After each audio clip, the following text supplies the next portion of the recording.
10, Dios mío, muchos. Okay.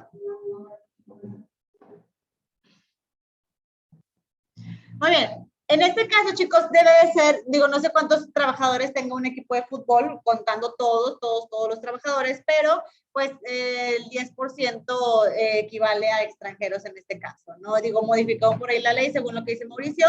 En el caso de las empresas normales, jóvenes de línea, vamos en el artículo 7, los estamos leyendo rápido. En el caso del artículo 7 menciona esto que pues no puedes contratar más del 10% de extranjeros dentro de tu empresa, a menos que tú estés requiriendo un trabajo muy específico o un trabajo con cierta especialidad particular que no haya nadie capacitado aquí que dices, no, ¿sabes qué fuerza tengo que contratar un extranjero, un estadounidense, un canadiense, un europeo, no sé, de cualquier lado? Y obviamente vas a justificar su contratación porque es el único que sabe hacer esas cosas. Pero esa persona tiene la obligación de estar, estando aquí en México, de capacitar a otras personas para que también sepan hacer ese trabajo, ¿ok? Como que poco a poquito irlo realizando.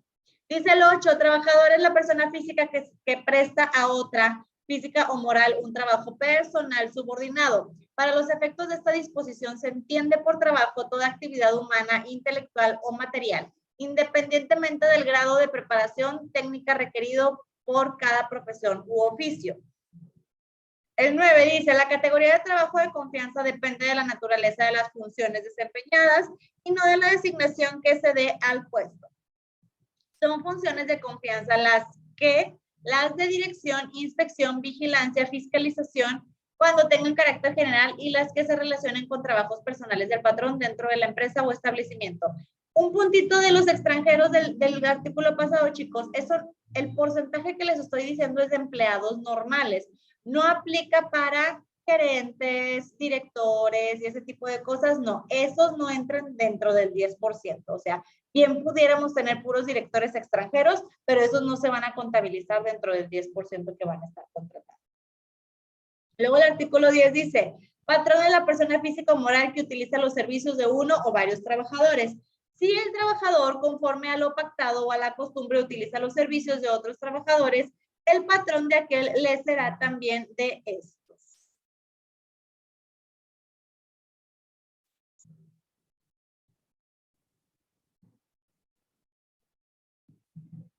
El artículo 11 dice, los directores, administradores, gerentes y demás personas que ejerzan funciones de dirección o administración en las empresas o establecimientos serán considerados representantes del patrón y en tal concepto lo obligan en sus relaciones con los trabajadores.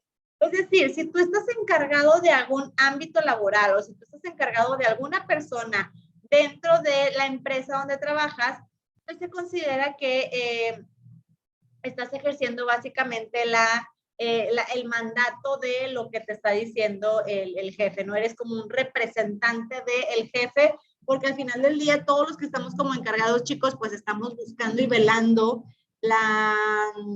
el bienestar de la empresa, ¿no? Estamos buscando que la empresa sea una empresa sostenible y todo lo demás, ¿no? Luego el artículo 12 dice, intermediario es la persona que contrata o interviene en la contratación de otras u otras para que presten servicios de un patrón. O sea, ¿cómo se le conocen hoy en día? ¿Cómo? No.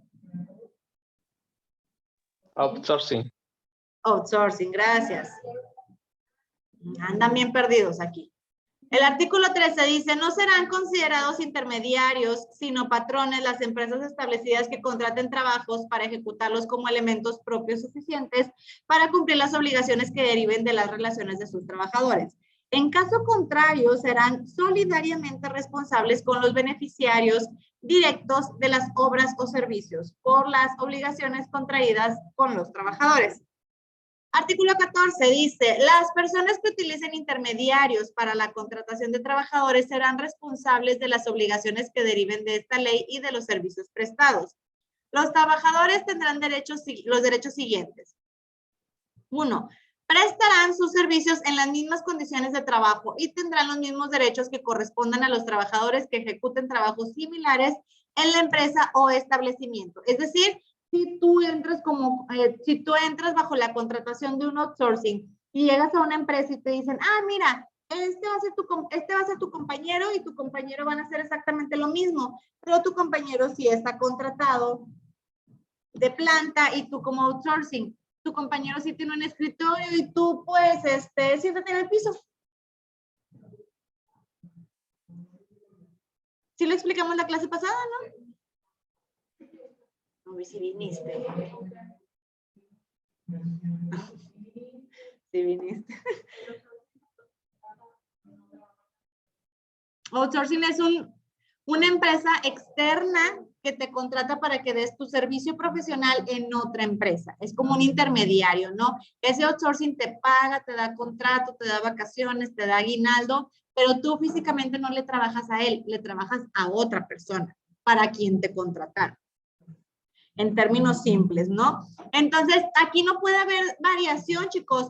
Si hay otra persona contratada en un puesto similar al tuyo o en el mismo puesto, pero él está por outsourcing y tú no, pues tenemos que tener los mismos privilegios que tiene la persona, tanto del outsourcing como el trabajador de planta.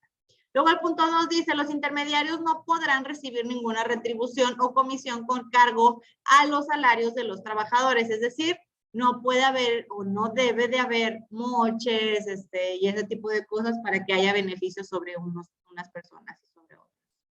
Artículo 15 dice, las empresas que ejecuten obras o servicios en forma exclusiva o principal para otra y que no dispongan de elementos propios suficientes de conformidad con lo dispuesto en el artículo 13, se observarán las normas siguientes.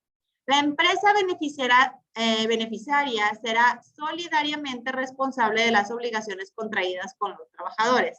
Y 2, los trabajadores empleados en la ejecución de las obras o servicios tendrán derecho de disfrutar de condiciones de trabajo proporcionadas a las que disfruten los trabajadores que ejecuten trabajos similares en la empresa beneficiaria. Para determinar la proporción se tomarán en consideración las diferencias que existan en los salarios mínimos que rijan en el área geográfica y de aplicación en que se encuentren instaladas las empresas y las demás circunstancias que puedan influir en las condiciones de trabajo. Como les mencioné hace ratito, el salario mínimo varía, depende de cada situación, ¿no? Yo me acuerdo que, por ejemplo, yo trabajaba en los Fiesta Inn y hay en varias partes de la ciudad de Monterrey aquí. Yo trabajaba en el centro y en ese entonces el salario mínimo estaba como en 87 pesos, pero si te ibas a trabajar al hotel de Fiesta Inn Valle, por ejemplo, ahí el salario mínimo estaba en 93, por decir algo, ¿no? O sea, por la zona y el municipio te dice mucho de cómo tienen que hacerlo. Luego el artículo 15A dice, el trabajo en régimen de subcontratación es aquel por medio del cual un patrón denominado contratista ejecuta obras o presta servicios con sus trabajadores bajo su dependencia a favor de un contratante, persona física o moral, la cual fija las tareas del contratista y lo supervisa en el desarrollo de los servicios o la ejecución de obras contratadas. En este tipo de trabajo deberá cumplir con las siguientes condiciones. Dice, no podrá abarcar la totalidad de las actividades igual o similares en su totalidad que se desarrollen en el centro de trabajo. B, deberá justificarse por su carácter especializado. C, no podrá comprender tareas iguales o similares a las que realizan el resto de los trabajadores al servicio del contratante.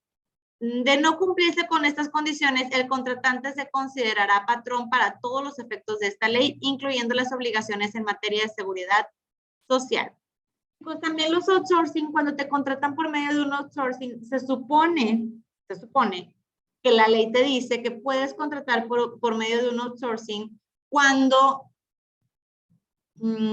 o sea, cuando vayas a meter a una persona que esa persona sabe hacer ciertas actividades que las demás personas no saben hacer. Como que algo fuera de del giro de la empresa o del sector de la empresa. Por ejemplo, donde yo estaba en el banco, que todos eran economistas, a mí me contratan como outsourcing, pero me ponen a hacer otro tipo de actividades y dicen, bueno, es que la carrera de ella y el tipo de trabajo que va a realizar ella no va de acuerdo al segmento que nosotros manejamos, ¿no? Entonces, por eso se supone que la ley te permite contratarlo, pero tiene que estar justificado también. ¿Así también? Ajá.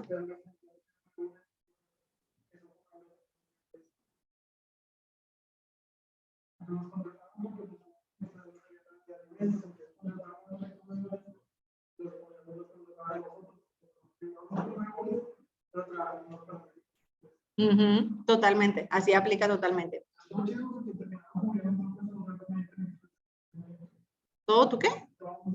Ah, pues sí. Sí, sí, sí.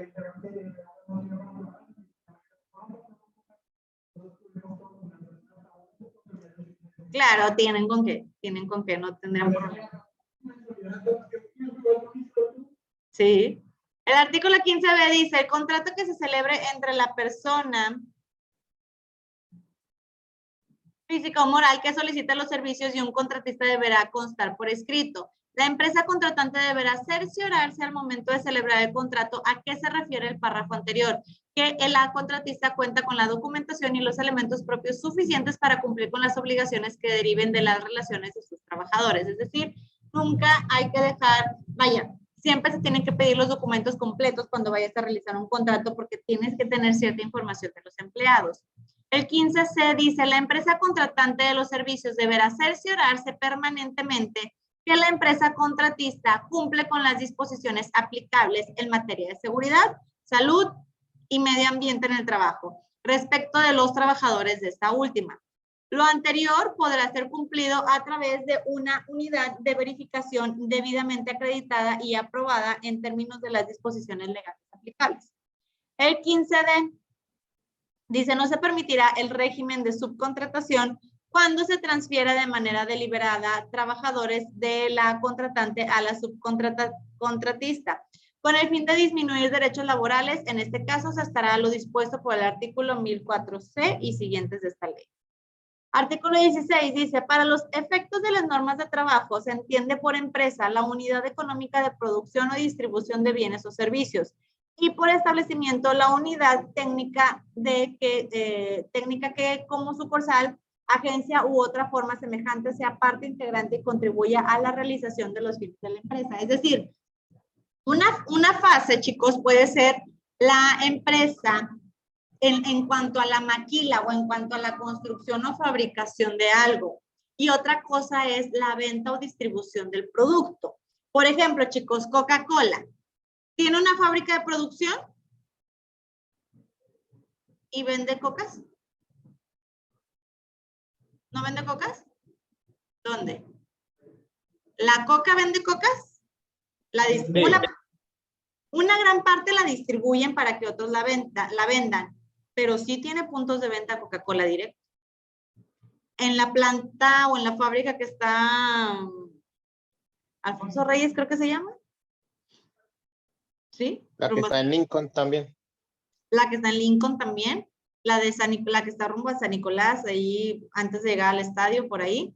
Y en la planta Guadalupe tienen una pequeña tiendita de coca allá afuera y tú puedes ir a comprar producto directamente. Sí. La de Topo Chico es la de Lincoln también. Sí, sí, sí, te venden producto ahí directamente, te lo venden más barato. Una tienda. Pero también escondida, ¿no? Pues sí, pero si vas en coche, ¿dónde te estacionas? O sea, ocupas ir el metro. No vi si tenía estacionamiento, pero sí, Bimbo sacó su propia tiendita que no tenía tienda. Por ahí vi que pusieron, es un expendio de pan. No, no es un expendio de pan, es una tienda de Bimbo. No te venden pan frío o pan casi caducado o con un día de caducidad. De hecho, chicos, todos los productos que tienen una caducidad en realidad no caducan ese día, caducan días después, pero te tienen que marcar ellos una fecha estimada donde tu producto esté en óptimas condiciones. A partir de esa fecha, tu producto puede variar en sabor o variar en calidad, por así llamarlo.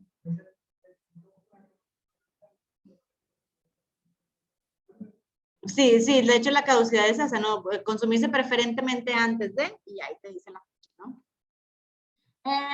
Entonces, chicos, les digo, una cosa es cómo hacemos la producción y otra cosa es cómo lo vamos a vender, ¿no? Dependiendo de dónde vayamos a estar. El artículo 17 dice, a falta de disposición expresa en la Constitución, en esta ley o sus reglamentos o en los tratados a que se refiere el artículo 6, se tomarán en consideración sus disposiciones que regulen casos semejantes, los principios generales que deriven de dichos ordenamientos, los principios generales del derecho, los principios generales de la justicia social que derivan del artículo 123 de la Constitución, la jurisprudencia, la costumbre y la equidad. El artículo 18 dice, en la interpretación de las normas de trabajo se tomarán en consideración sus finalidades señaladas en los artículos 2 y 3. En caso de duda, prevalecerá la interpretación más favorable al trabajador. Cuando no sabemos bien cómo está la ley o a quién va a beneficiar o a perjudicar, la mayoría de las veces se va a beneficiar al trabajador. ¿Por qué? Porque pues siempre el trabajador tiene muchas cosas más que perder que una empresa. Y la empresa, al final del día, a veces son empresas poderosas, empresas grandes, y pues no les pasa nada si le quitamos un pelo al gato, por así decirlo, ¿no? Luego el artículo 19 dice, todos los actos y actuaciones que se relacionen con la aplicación de las normas de trabajo no causarán impuesto alguno, ¿ok? En este caso, pues, estas normas no te generan ningún tipo de impuesto o de pago que tú tengas que hacer. Chicos de línea, ya se va a cortar la sesión. Déjenme les mando la otra liga para conectarnos en la siguiente y continuar con el tema.